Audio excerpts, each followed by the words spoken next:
तो गुरु Marvel cinematic universe का phase 5 अब ऑफिशियली एंड हो चुका है और एमसीयू का 41वां मूवी यानी कि 41st मूवी यानी कि थंडरबोल्ट्स रिलीज होने के बाद यही कहूंगा कि मूवी सही है। Not too good not too bad, just right in the middle, वो भी अच्छी फीलिंग के साथ। पर ये कोई वही मिड भी नहीं है जो मिड सुन के हम गालियां देते हैं, बल्कि फिल्म में आप जेन्युइनली इन्वेस्टेड रहते हो। थोड़ा सा फ्रेश है, थ्रेट है, मेटा है, जहां भले ही अपने पोटेंशियल को जी नहीं पाए और अपने मल्टी मिलियन डॉलर के बजट को काफी हल्के नैरेटिव पे खर्च कर दिए, पर ओवरऑल मूवी बुरी नहीं है। जहां इसको थोड़ा सा डिटेल में जानने से पहले इसकी स्टोरी के बारे में भी जान लेते हैं। एंड यस, वीडियो में स्पॉयलर्स होंगे तो ध्यान से आगे बढ़ना। तो इसकी कहानी कुछ ऐसी चलती है कि सीआईए डायरेक्टर वैलेंटीना अपनी इलीगल एक्टिविटीज के चलते इंपीचमेंट उसे झेलनी पड़ती है, जिससे बचने के लिए, सबूत मिटाने के लिए वो येलेना, यूएस एजेंट, गोस्ट और टास्क मास्टर को एक सीक्रेट कंपाउंड में एक दूसरे से लड़ने भेजती है, जहां किसी को भी नहीं पता कि एक्चुअल सबूत यही है और उन्हें ही खत्म करना है। जहां अपने पहले ही फाइट सीक्वेंस में आपको एक बहुत ही बड़ा शॉक देखने को मिलता है, जिसे मैं स्पॉइल बिल्कुल भी नहीं करूंगा। वो बहुत ही बड़ा शॉक है, आप उसे खुद एक्सपीरियंस करो। एंड हाँ, कमेंट्स में भी मत बताना, आई मीन बता सकते हो पर घुमा फिरा के, ताकि इंटरटेनिंग हो। जहां तभी एक कंटेनर से निकलते हुए हमें बॉब देखने को मिलता है, रियलाइजिंग कि वहां एक ट्रैप है। ये सब कंपाउंड से बच के निकलते हैं और बॉब सोल्जर्स को डिस्ट्रैक्ट करता है। जहां हमें तभी उसकी पावर्स देखने को मिलती हैं। वो इनपेनिट्रेबल है, उड़ सकता है पर फुल्ली खुद को कंट्रोल नहीं कर सकता। तभी एलेक्सी यानी कि रेड गार्डियन, जो कि एक शोफर की जॉब कर रहा होता है, वो बची हुई टीम को रेस्क्यू करने आता है एंड जोकिंगली टीम का नाम थंडरबोल्ट्स रख देता है, जो कि येलेना के चाइल्डहुड सॉकर टीम का ही नाम था। पर तभी पीछे से बकी उन सबको कैप्चर कर लेता है, जिसमें उसका भी एंगल ये निकल के आता है कि भाई सांसद तो बन चुके हैं पर ये डिप्लोमेटिक काम उसको रास नहीं आ रहा। वो काफी स्ट्रगल कर रहा है इस पॉलिटिकल लाइफ में एडजस्ट होने में, जो ज्यादा लंबी तो चलती भी नहीं। जहां उन्हीं के साथ वैल को एक्सपोज करना है, तो बकी को मजबूरन इस टीम के साथ काम करना पड़ रहा है ताकि वो वैल को रोक सके, बॉब को रोक सके, जो कि एक सीक्रेट प्रोजेक्ट का नतीजा निकल के आया है। जिसके चलते सब निकल पड़ते हैं एवेंजर्स टावर में, जिसका नाम अब पड़ चुका है वॉच टावर, जो कि अब वैल के अंदर में है। तभी इनसाइड वैल ने बॉब को सेंट्री पूरा बना लिया, उसके बाल वोल भी सुनहरे रंग दिए हैं और बंदा सुपरमैन ही है, पूरा डिट्टो। जहां बस वैल उसे मैनिपुलेट कर रही होती है एंड उसे थंडरबोल्ट्स को मारने के लिए कह ही रही होती है, कि तभी थोड़ा सा लड़ाई झगड़ा और थोड़ी सी पावर्स का शो ऑफ करने के बाद अपने बॉब के अंदर यानी कि सेंट्री के अंदर थोड़ा सा गॉड कॉम्प्लेक्स आ जाता है।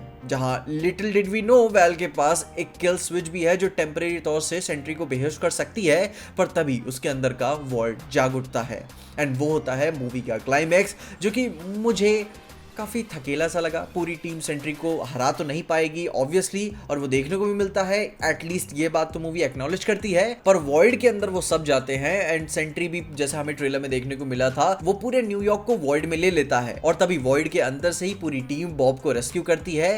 एंड तारक मेहता के उल्टा चश्मा के किसी एपिसोड की तरह बॉब का हृदय परिवर्तन होता है, वो खुद से लड़ता है और न्यूयॉर्क को एक और बार बचा लिया जाता है। जहां इसके बाद मूवी का अगर आपको एक माइल्ड सा स्पॉइलर ये दूं, तो थंडरबोल्ट्स मूवी के नाम में जो एक स्टार, वो एस्ट्रिक नहीं पड़ा हुआ था, प्रोनाउंसिएशन पता नहीं क्या है, लेकिन जो स्टार बना हुआ था उसका नाम चेंज करके मूवी एंड में खुद को न्यू एवेंजर्स रखती है। एंड वो स्टार बस एक करेक्शन के तौर पे ऐसे प्रेजेंट हुआ है कि जब वैल आखिर में पूरा एक्सपोज हो जाती है, तो जैसे ही वो सब उसे पीटने, पटकने और पकड़ने ही आ रहे होते हैं, कि वो चालाकी से पूरी टीम को मीडिया के सामने ले आती है और ये बात दिखाती है कि देखो, मैं तो इस टीम के साथ ही काम कर रही थी और मेरा प्लान था न्यू एवेंजर्स बनाने का, और मैंने ये बना लिया और इन्होंने मिलकर न्यूयॉर्क को बचाया भी, जिसके चलते वैल भी बच गई, पूरी टीम को पब्लिसिटी भी मिल गई और वो अकेले भी नहीं है। एंड ओवरऑल अच्छा हुआ, लेकिन अभी भी एंड तक भी कोई भी वैल को पसंद नहीं करता, लेकिन मजबूरन अभी अच्छा प्रेजेंट होना पड़ेगा उन्हें। जिसके बाद मूवी में एक मिड क्रेडिट सीन और एक पोस्ट क्रेडिट सीन भी है, जिसके बारे में मैं स्पॉइलर वीडियो में डिटेल में बात करूंगा, पर हाँ, वो बहुत इंपॉर्टेंट है।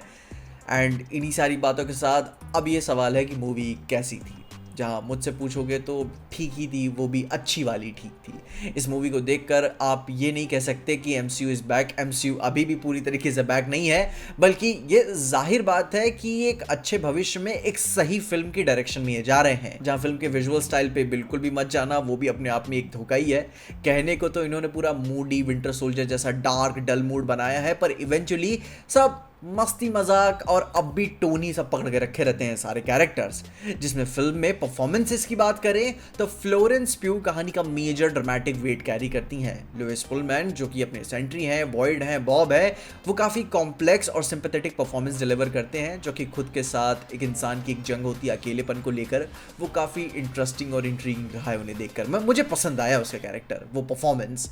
एंड साथ ही साथ अपने सेबेस्टियन स्टैन तो उतना खुल के निकल नहीं आ पाए जितना मैं उम्मीद करके चल रहा था। मतलब कि एंट्री मोमेंट है भाई कि सब एंजॉय कर रहे होते हैं, बट जो साथ में कंफ्यूजन लेके चल रहा होता है ना, एक अनसर्टेनिटी, वो उसके ऑरा को थोड़ा माइनस करता है। अच्छा ऑब्वियसली करना चाहता है पर उसे कोई डायरेक्शन नहीं पता। अल्टीमेटली डिफॉल्ट रूप से पूरी टीम का कैप्टन तो बन ही चुका है, पर खुद को कैसे एज अ लीडर के तौर पे सामने रख के आना है, वो डिफॉल्ट लीडरशिप अच्छे तरीके से निकल के नहीं आ पाती। एंड अब जानते हैं कि ये राइटिंग की ही कमी है। सेबेस्टियन स्टैन कमाल के एक्टर, वो अपना काम सही से करते हैं, बट ऐसा है ना कि जितना मेरा काम है मैं उतना ही कर रहा हूँ, उससे ज़्यादा कुछ नहीं।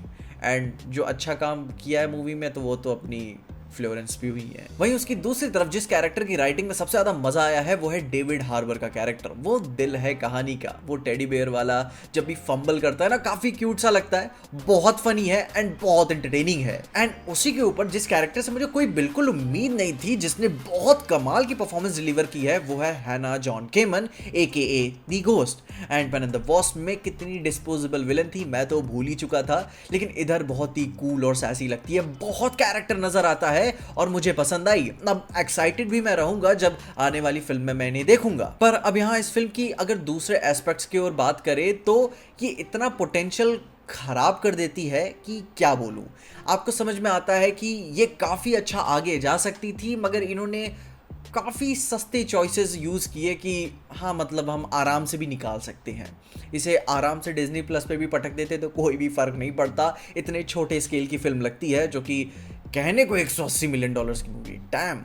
जहाँ फिल्म का एक सीन शुरू में हमें देखने को मिलता है एंड वहाँ पर अंदाज़ा मुझे लग ही गया था कि जब येलेना बॉब बेहोश हो जाते हैं और दोनों का हार्ट टच हो जाता है तो येलेना के हमें डीपेस्ट डार्केस्ट सीक्रेट्स देखने को मिलते हैं। एंड वहीं मुझे समझ में आ गया था कि फिल्म की एंडिंग हृदय परिवर्तन होने वाली है। फिल्म के 10 मिनट में ही मुझे समझ में आ गया था।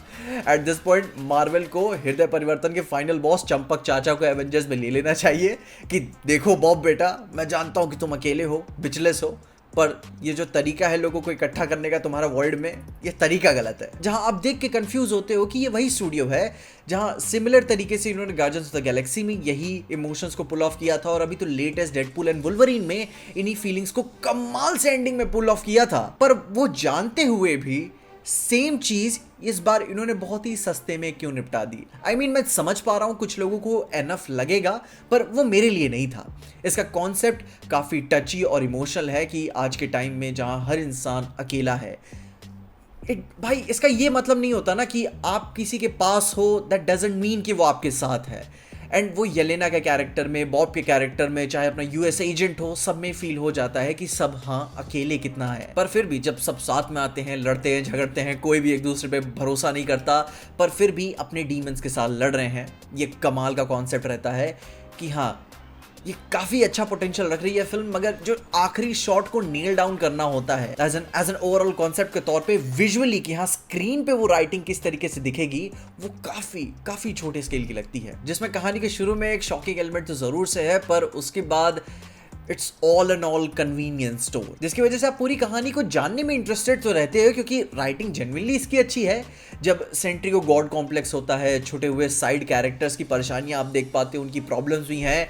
एंड फिल्म ये बहुत कमाल की एक चीज करती है कि वो बताती नहीं, दिखाती है, जो कि कॉन्स्टेंट कैरेक्टर्स अपने अपने कॉन्फ्लिक्ट में रहते हैं। आपको साफ पता चल जाता है कि हाँ वो जो एक बैंटर है वो एक बल्कि पर्दा है उनके कैरेक्टर का, इंटरनली वो काफी लड़ रहे हैं। एंड कहानी में एंड एब्सोल्यूट एंड तक भी वो बहस ही कर रहे होते, वो एक दूसरे को कंप्लीटली पसंद नहीं करते, बट फिर भी वो बैंटर की राइटिंग काफी अच्छी है। जिसमें फिल्म के वो छोटे छोटे नॉड्स मुझे बहुत ही अच्छे लगते हैं कि जब राइटर समझता है कहानी को कि हाँ मुझे बताने की जरूरत नहीं, मुझे दिखाने की जरूरत है, कि आप वो ड्रॉप्स नॉट समझ पाते हो कि येलेना एंड बॉब कितना एक दूसरे के लिए केयर कर रहे होते हैं। स्पेशली येलेना ज्यादा कर रही होती है, और वो पीछे येलेना अलग से अपना ही रोना अलग गा रही है कि मैं कितना ज्यादा अकेली हूं, जो कि कमाल का मेटाफोर है कि जब तक आप दूसरे की लाइफ में इंटरेस्टेड नहीं होगे तब तक आपकी लाइफ में कोई भी इंटरेस्टेड नहीं होगा। तो मुझे ये बहुत ही स्वीट सा लगा कि मुझे खुद को बचाने के लिए दूसरों को बचाना होगा, और वो लीड आपको लाइफ में लेते हुए वो आपको कोई कम बैड एज या फिर कोई कम फेमिनिन नहीं बनाता। It's a very warm feeling कि जब आप दूसरों की परवाह करते हो और फिर लोग आपकी परवाह करते हैं। वही इतना कमाल का कॉन्सेप्ट था, इतना स्वीट सा था, इतना इमोशनल है वो, कि इतना अच्छी चीज़ें रखने के बावजूद भी ये काफ़ी छोटे स्केल से ऐसे लगता है कि हाँ बस शुरू करो, सेट बना खड़ा किया, बना के शुरू करके ख़त्म कर दो इसे। एंड इसीलिए बोलूँगा कि हाँ चलो फिल्म मिड है, अच्छी है, पर it's not enough. A movie like this जहाँ पे आप प्रॉमिस करते हो कि हाँ भाई कुछ बड़ा होगा, super hero, action, scale. And यहाँ बात मैं वो मार पिटाई या एक्शन पैक्ड चीज़ों की नहीं कर रहा हूँ। मैं बात समझ पाता हूँ कि वो क्रिएटर्स का इंटेंट था कि बहुत ही बवाल चीज़ें आपको नहीं दिखानी है, पर उन छोटे सीन्स की स्केल की बात भी नहीं, उस सीन की ग्रेविटी भी बहुत भारी इमोशंस डिलीवर करके नहीं जाते, जिसकी वजह से वो इमोशंस बस फील होते होते रह जाते हैं कि हाँ निकल जाएगा, बस थोड़ा सा टाइम और दो, थोड़ी सी सीन पे मेहनत और की होती, बस हो जाना था। अब ये कोई बुरी मूवी नहीं है, मिड ज़रूर से आप कह सकते हो इसे, पर अच्छे वाले पाले में आती है। मैंने अच्छा टाइम स्पेंड किया थिएटर में, और ठीक उसी के कंपैरिजन में अपनी last movie captain America brave new world के साथ ऐसी फीलिंग नहीं आई थी। वो ठीक ही मूवी थी, एंड वो उसके साथ आप अच्छी फीलिंग लेके नहीं जाते हो, आप कहते हो कि हाँ चलो ठीक है मूवी। पर यहाँ थंडरबोल्ट्स को देखकर आपके अंदर एक अच्छी फीलिंग आती है कि हाँ आप इसके मजाक नहीं उड़ाते हो, आपको लगता है कि हाँ भाई नहीं, काम तो किया इन्होंने मूवी में, बस थोड़ा सा रह गए। बाकी this time Marvel really did a good job, and इसे देख के लगता है कि अब हमारे बेसिक्स फिर से इन्होंने पकड़ लिए हैं, एंड इसके बाद सिर्फ अच्छी मूवीज़ की ही ट्रेल बनने वाली है, सिर्फ छक्के ही छक्के यहाँ से लगेंगे एमसीयू के लिए। बाकी इसके बाद फिल्म का पोस्ट क्रेडिट सीन बिल्कुल भी मिस मत करना, वो बहुत ही इंपॉर्टेंट है, और उनके बारे में हम जल्द ही डिटेल में बात करेंगे। बाकी अगर आपने अब तक मूवी देख ली है तो अपनी ओपिनियंस बिना स्पॉइलर के, बिना मेजर स्पॉइलर दिए हुए कमेंट्स में मुझे जरूर से बताना, थोड़े से फन रखोगे तो भी चलेगा। और अगर अभी तक नहीं देखी है तो जाके देख लो, आई मीन यार it's surely one of the better Marvel movies. And yes, इन्हीं सारी बातों के साथ तब तक के लिए देखते रहिए पीजे एक्सप्लेन।